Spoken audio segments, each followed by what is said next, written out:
Hello, and welcome to Sanlando Soundwaves. I'm Debbie Blaker, and this is week 39, day 192. Today our reading is John chapter 4, verses 1 through 30. Jesus talks with a Samaritan woman.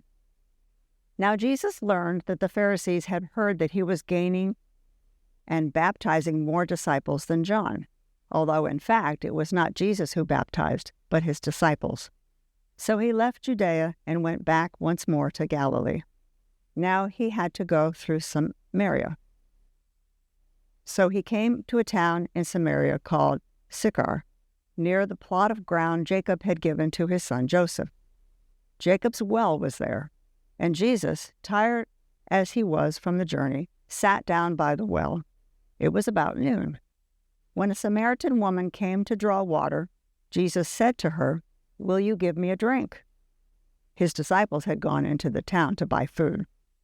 The Samaritan woman said to him, "You are a Jew, and I am a Samaritan woman. How can you ask me for a drink?" For Jews do not associate with Samaritans. Jesus answered her, "If you knew the gift of God and who it is that asks you for a drink, you would have asked him, and he would have given you living water." "Sir," the woman said, "you have nothing to draw with, and the well is deep. Where can you get this living water? Are you greater than our father Jacob, who gave us the well and drank from it himself, as did also his sons and his livestock?" Jesus answered, "Everyone who drinks this water will be thirsty again. But whoever drinks the water I give them will never thirst. Indeed, the water I give them will become in them a spring of water welling up to eternal life." The woman said to him, "Sir, give me this water so that I won't get thirsty and have to keep coming here to draw water." He told her, "Go, call your husband and come back." "I have no husband," she replied. Jesus said to her, "You are right when you say you have no husband. The fact is, you have had 5 husbands, and the man you now have is not your husband. What you have just said is quite true." "Sir," the woman said, "I can see that you are a prophet. Our ancestors worshipped on this mountain, but you Jews claim that the place where we must worship is in Jerusalem." "Woman," Jesus replied, "believe me, a time is coming when you will worship the Father neither on this mountain nor in Jerusalem. You Samaritans worship what you do not know. We worship what we do know, for salvation is from the Jews.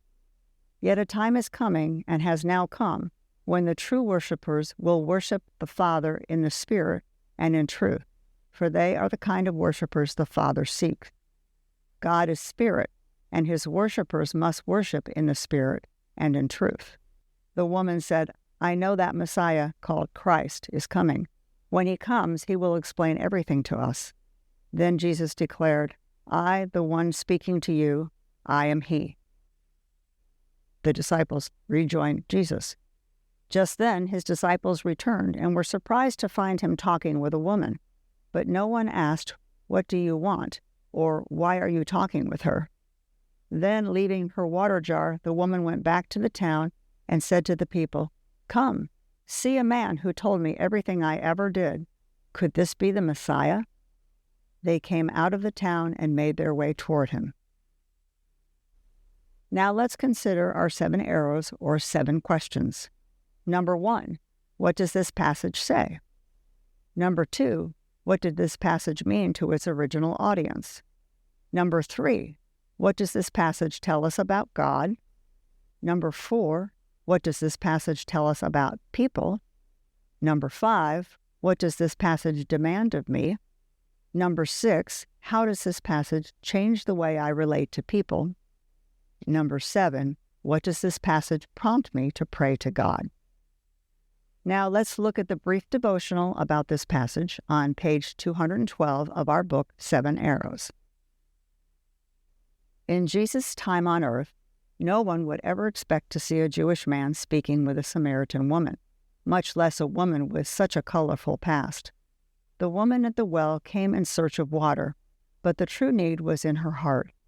Jesus knew her sin as well as the guilt and shame she experienced. The well appropriately pictured what was happening in her heart. She was trying to fill the thirst of her heart by repeatedly lowering herself into sin, but sin could never quench her thirst. Jesus offered her an alternative. She could come to him and never thirst again, because he is a well of living water that will never run dry. Her options mirror ancient Israel, who had the offer of living water, but instead chose to dig their own cisterns that couldn't hold water. This woman had been digging cisterns all her life, but she encountered the source of living water, and he offered her eternal salvation. She walked back into town, no longer a broken woman looking for satisfaction, but a woman who had been transformed by Jesus' offer of life. Thank you for joining us today. We hope you'll tune in again tomorrow.